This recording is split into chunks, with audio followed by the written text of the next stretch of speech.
नमस्ते विद्यार्थी मित्रों, गुड आफ्टरनून एवरीवन।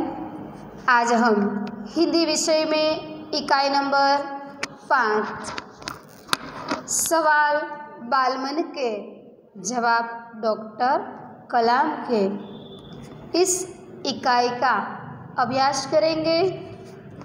हमारे भारत के भूतपूर्व राष्ट्रपति अब्दुल पाकीर जैनुलाब्दीन अब्दुल कलाम एक वैज्ञानिक हैं।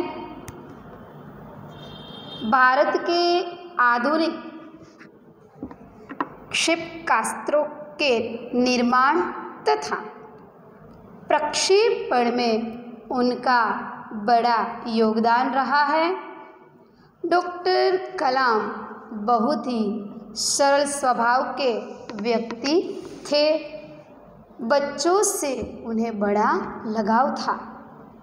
इस इकाई में बच्चों ने उनसे विविध विषयों पर प्रश्न पूछे थे और डॉक्टर कलाम ने उनके उत्तर दिए थे। बच्चों, यह इकाई जो है वह इकाई वाकई ही यह जो घटना यहाँ पर जो इकाई रखी है वह हकीकत है। कलाम जी जिस स्कूल में गए थे और बच्चों के साथ उसने जो संवाद किया था, प्रश्नोत्तरी की थी, उस प्रश्नोत्तरी इस संवाद को इस इकाई में बताया गया है। यहाँ पर इस इकाई में जो भी बात बताई है वह बात वाकई हकीकत में है। प्रश्नोत्तरी शैली में प्रस्तुत यह साक्षात्कार है, यानी कि यह जो इकाई में प्रश्न पूछा गया है, कलाम जी ने जवाब भी दिए हैं, उनके उत्तर भी दिए हैं, यह सब वाकई ही हकीकत हुई हैं। डॉक्टर अबुल पाकीर जैनुलाब्दीन अब्दुल कलाम से बच्चों की बातचीत पर आधारित है।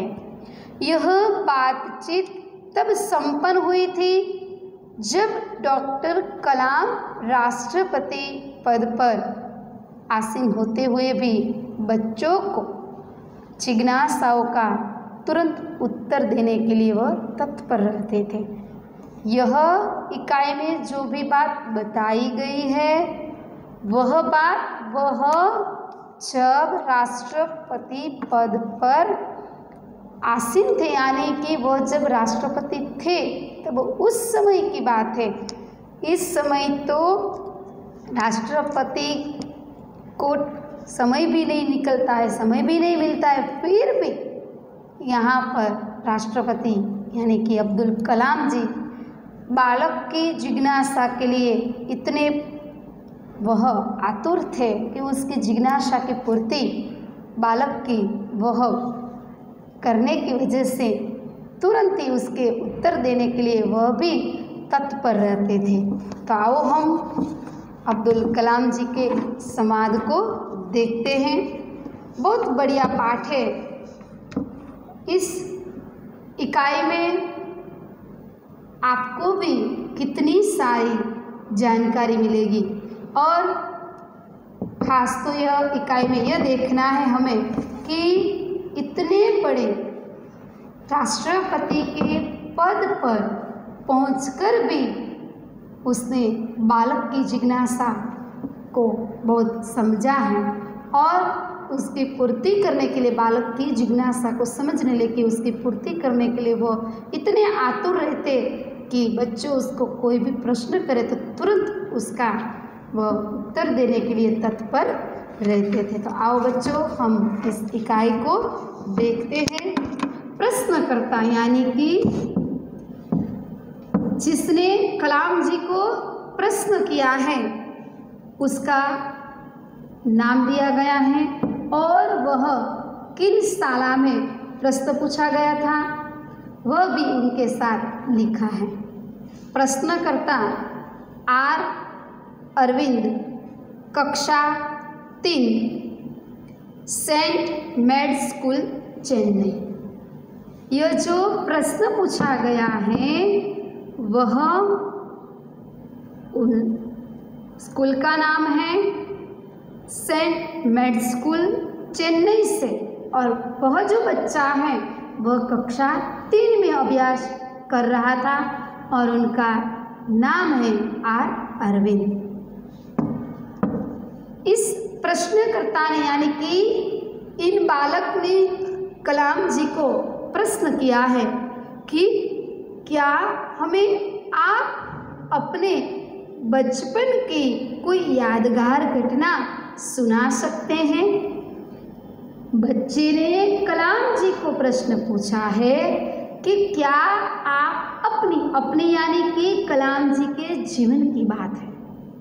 कलाम जी को इन बच्चे ने ऐसा पूछा कि आपकी कोई ऐसी घटना जो यादगार हो वह आप हमें बता सकते हैं, सुना सकते हैं। कलाम जी कहते हैं कि कक्षा 5वीं के मेरे शिक्षक शिव सुब्रमण्यम अय्यर की एक बात मुझे याद है।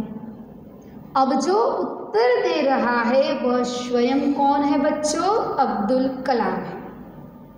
अब्दुल कलाम को इन बालक ने प्रश्न पूछा।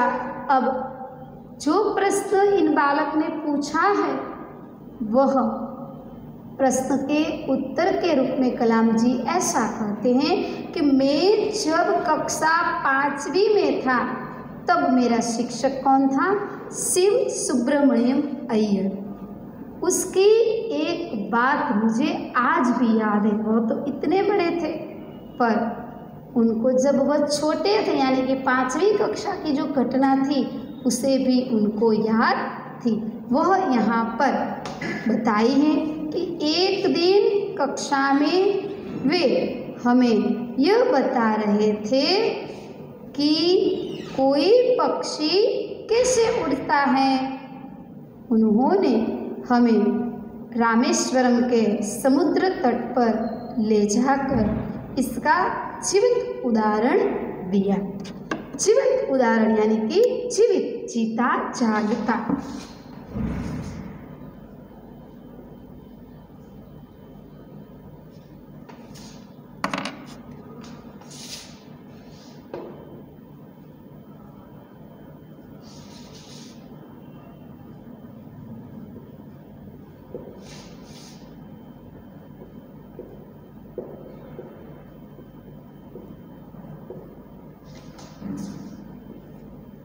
जीता जागता जीवित उदाहरण दिया। वह ऐसी यादगार घटना थी जो मेरे मन मस्तिष्क में हमेशा के लिए बैठ गई। यादगार घटना यानी कि अविस्मरणीय, जिसे हम भुला न सके।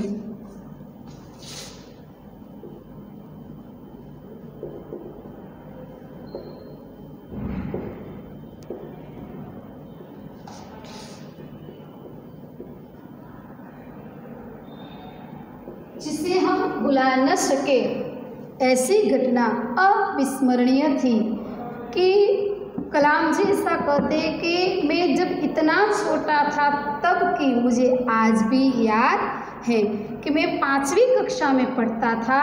तब मेरे गुरु यानी कि मेरे शिक्षक जो थे वह हमें रामेश्वर तट, समुद्र के तट पर ले जाकर उससे जीवित उदाहरण यानी कि जीवित उदाहरण बताया। वो आज भी मुझे याद है, जो मेरे मन मस्तिष्क में हमेशा के लिए बैठ गए हैं। मस्तिष्क यानी कि दिमाग।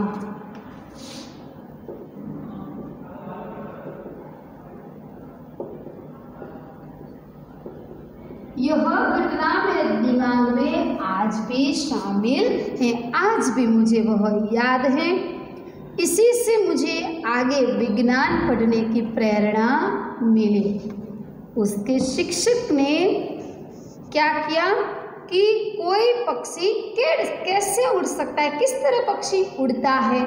वह दिखाने के लिए हमें रामेश्वरम समुद्र तट पर ले गए और वहाँ हमको दिखाए कि पक्षी किस तरह उड़ता है। देखो, यह घटना मुझे बहुत याद रह गई और यह देखकर मुझे विज्ञान में आगे पढ़ने की प्रेरणा उन्हीं से, उन जीवित उदाहरण के माध्यम से मुझे मिली कि मैं विज्ञान में कुछ आगे पढ़ूँ, मैं विज्ञान विषय में कुछ करूँ।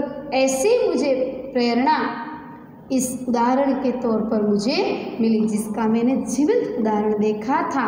यह घटना को देखकर मुझे विज्ञान में आगे बढ़ने की प्रेरणा मिली है। अब दूसरा प्रश्न करता है, सरयू मकर नाम क्या है बच्चे का? सरयू मकर, कक्षा 5, वाल्मीकि नगर, हिंदी माध्यमिक शाला, नागपुर। अब दूसरा प्रश्न जो है वह नागपुर में वाल्मीकि नगर हिंदी माध्यमिक शाला में से पूछा गया है। कक्षा 5 के विद्यार्थी सयूमकर नामक विद्यार्थी ने यह प्रश्न पूछा है। किसने पूछा है यह दूसरा प्रश्न? सरयू मकर, कक्षा 5, वाल्मीकि नगर हिंदी माध्यमिक शाला, नागपुर। बचपन में हमें किस भाषा को प्रमुखता देनी चाहिए? बहुत बढ़िया प्रश्न है बच्चों। इतने छोटे बच्चे ने बहुत बढ़िया प्रश्न पूछा है कि बचपन में हमें किस भाषा को प्रमुखता देनी चाहिए। प्रमुखता यानी कि महत्व।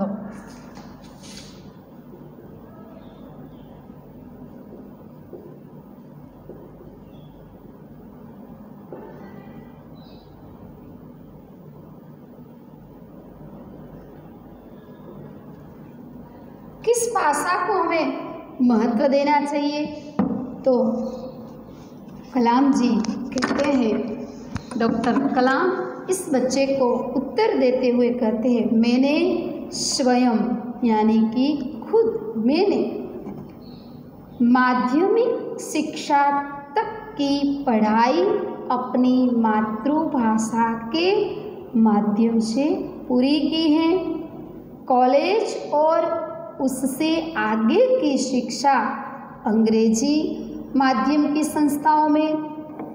मेरा मानना है कि हम कॉलेज में भी माध्यम के रूप में मातृभाषा का चुनाव कर सकते हैं, क्योंकि युवा अपनी मातृभाषा में ही सोचता है, उसी में ही बात सहजता से कह सकता है।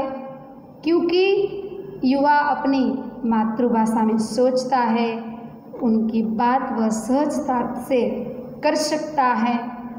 पर इसमें कोई भी दो राय नहीं कि वैश्विक स्तर पर संपर्क करने के लिए हमें अंग्रेजी जैसी एक संपर्क भाषा की नितांत आवश्यक है। क्या कहते हैं कि हमें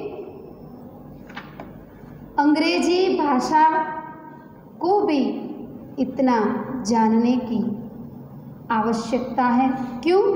क्योंकि हमें वैश्विक स्तर पर, वैश्विक यानी कि विश्व संबंधित व्यापारिक, जो व्यापार में हमें जिसकी ज़रूरत पड़ती है, वैश्विक यानी कि विश्व संबंधी, विश्व यानी दुनिया संबंधित स्तर पर संपर्क करने के लिए हमें अंग्रेजी भाषा की ज़रूरत पड़ती है। कलाम जी ने भाषा के लिए बहुत अच्छी बात बताई है कि कोई भी व्यक्ति जब विचार करता है तब वह अपनी मातृभाषा में करता है। व्यक्ति सहजता से कोई बात को बताना चाहता हो तो वह भी मातृभाषा में करता है। इसलिए उसने अपना खुद अनुभव बताया कि मैंने खुद पढ़ाई की, माध्यमिक तक मैंने जब पढ़ाई पूरी की तब मैंने मातृभाषा में की। कॉलेज और उसके आगे की मैंने शिक्षा अंग्रेजी माध्यम में की, संस्थाओं में हुई। अंग्रेजी माध्यम की संस्थाओं में हुई। मेरा मानना है, कलाम जी क्या कहते हैं कि मेरा मानना है कि कॉलेज में भी माध्यमिक के रूप में मातृभाषा का चुनाव कर सकते हैं, क्योंकि युवा यानी कि बच्चे जो है, युवा जो है, यानी कि कोई भी अभ्यासिक व्यक्ति जो है वह मातृभाषा में ही सोचता है, यानी कि कोई भी मनुष्य मातृभाषा में ही सोचता है, उसी में अपनी बात वह सहजता से कहने में सक्षम होता है। पर इसमें कोई भी दो राय नहीं है कि वैश्विक स्तर पर संपर्क के लिए, वैश्विक यानी कि विश्व संबंधित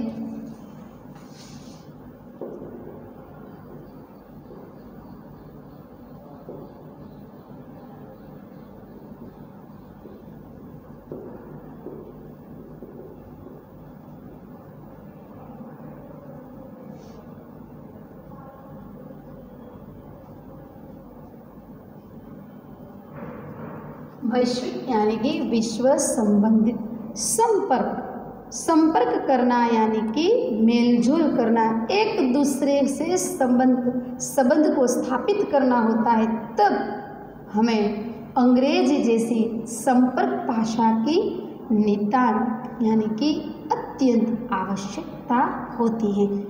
नितांत यानी कि अत्यंत।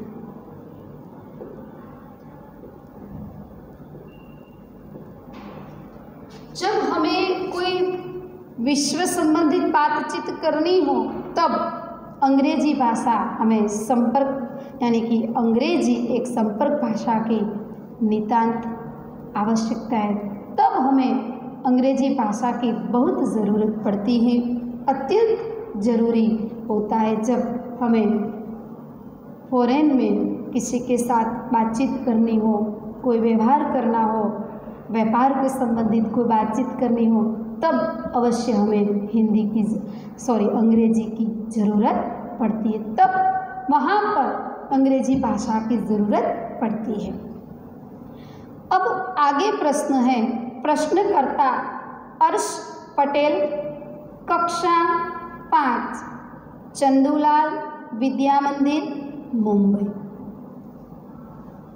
उनके द्वारा यह प्रश्न पूछा गया है कि यदि हम आपकी तरह बनना चाहे तो हमें क्या करना चाहिए।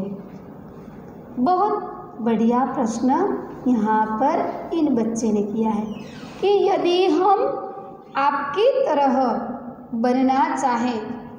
अब्दुल कलाम जी बहुत अच्छे वैज्ञानिक भी थे और वह एक अच्छे हमारे राष्ट्रपति भी बन चुके थे, इसलिए वह इन बच्चे ने बहुत बढ़िया प्रश्न बताया कि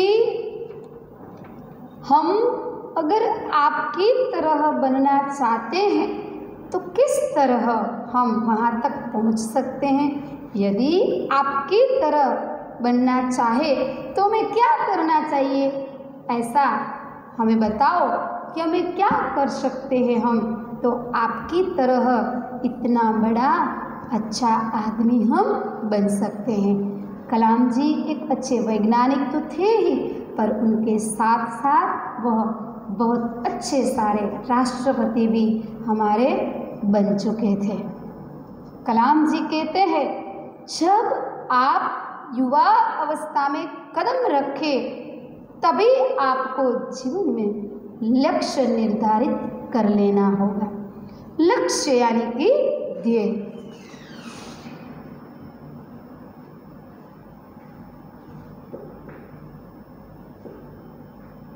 कलाम जी ने बहुत बढ़िया बात बताई कि जब आप युवावस्था में कदम रखें तभी आपको जीवन में आपका लक्ष्य क्या है, आपका ध्येय क्या है, वह युवावस्था में तय कर लेना है। हम क्या करना चाहते हैं, हमें क्या बनना है, हम आगे जाकर हम किस तरह आगे जा सकेंगे, हमें आगे जाकर क्या बनना है, हमें क्या क्या करने की ज़रूरत पड़ेगी आगे जाने के लिए। यही बात हमारा लक्ष्य जो है, हमें शिक्षक बनना है, हमें राष्ट्रपति बनना है, हमें जो भी बनना है वह हमें लक्ष्य जब हम युवावस्था में पहुंचते, हमारा ध्येय जो है वह युवावस्था में पहुंचते ही तुरंत हमें हमारा ध्येय तय कर लेना है, निर्धारित कर लेना होगा। हमेशा कुछ बड़ा सोचो। कलाम जी बहुत अच्छी बात बताते हैं कि हमेशा कुछ बड़ा सोचो, कुछ आगे जाके करना है, हमें कुछ बनना है। ऐसा जब आप युवावस्था में हो तब से आपको यह बात तय कर लेनी है। जैसे ही यह अनुभूति हो कि आप आखिर बनना क्या चाहते हैं, तभी उस दिशा में प्रयास और श्रम प्रारंभ कर दो। आपने आखिर तय कर लिया कि अब मुझे यह बनना है, तब से हमें उस दिशा में प्रयास करना हमें शुरू कर देना चाहिए। प्रयास करना यानी कि हमें जो बनना है उनके लिए प्रयत्न करना हमें शुरू कर देना चाहिए, प्रारंभ कर देना चाहिए। तभी उस दिशा में प्रयास और श्रम प्रारंभ कर दो। कहने का अर्थ ये है कि जी तोड़ मेहनत करो। जी तोड़ मेहनत करना यानी कि बहुत मेहनत करना।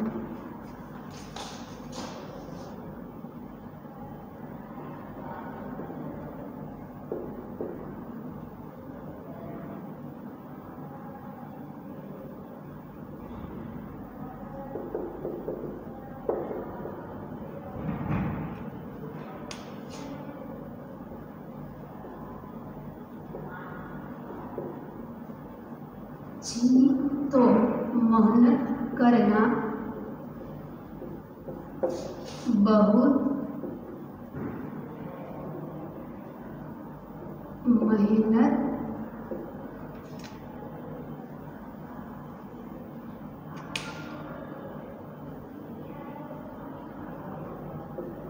करना। जब हम हमारे लक्ष्य को तय कर लेते हैं तब से हमें बहुत श्रम प्रारंभ करना, हमारे प्रयास और बहुत सारी मेहनत श्रम करना यानी कि परिश्रम करना, मेहनत करना वह प्रारंभ कर देनी चाहिए, यानी कि शुरुआत कर देनी चाहिए। कहने का अर्थ ये है कि जी तोड़ मेहनत करो। ज्यों ज्यों आप आगे करते जाओगे और बढ़ोगे, आगे करके और बढ़ोगे, आपका सामना बाधाओं तथा कठिनाइयों से होगा। आपको अपने अंदर दृढ़ विश्वास पैदा करना होगा। समस्याओं को पराजित करने में महारत हासिल करनी होगी।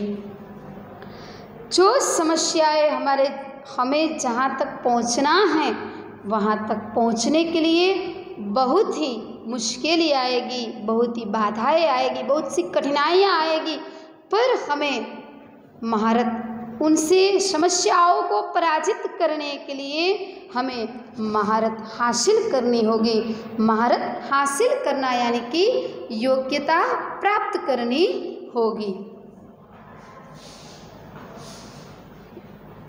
महारत हासिल करना यानी कि योग्यता प्राप्त करना। हमें हमारे लक्ष्य तक पहुंचने के लिए हमें योग्यता प्राप्त करने के लिए बहुत परिश्रम करना होगा। उसे पराजित समस्याओं को पराजित करने के लिए, वहाँ तक पहुँचने के लिए हमें बहुत ही श्रम करना पड़ेगा। वह आपको करना पड़ेगा, तभी जीवन में सफलता पाओगे। पहले यह ज़रूरी है कि आप निरंतर ज्ञान अर्जित करो।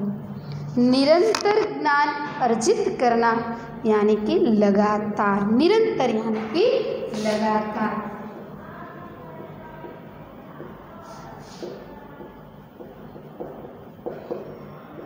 यानी कि इस प्रश्न के जवाब में कलाम जी ऐसा कहते हैं, हमें यह कहना चाहते हैं कि हमारे लक्ष्य तक पहुंचने के लिए हमें अथाग परिश्रम करना पड़ेगा और परिश्रम के साथ साथ निरंतर यानी कि लगातार ज्ञान अर्जित करना पड़ेगा। ज्ञान अर्जित करना यानी कि हमें प्राप्त करना पड़ेगा, इसलिए हमें पढ़ना, पढ़ाई करना बहुत ज़रूरी है। ज्ञान अर्जित करना यानी कि कुछ न कुछ हमें जानकारी प्राप्त करती रहनी पड़ेगी, तभी हम हमारे लक्ष्य की ओर पहुंच सकेंगे। तो बच्चों, आज हमने कलाम जी के प्रश्न को देखे। आप भी इन प्रश्न को एक बार पढ़िएगा और इन प्रश्न के बारे में आप भी कुछ न कुछ आपके जीवन में विचार करना कि हमें भी हमारे लक्ष्य तक पहुंचने के लिए क्या करना है और हमें आगे बढ़कर क्या बनना है, इसका लक्ष्य हम आज से ही तय कर लेंगे।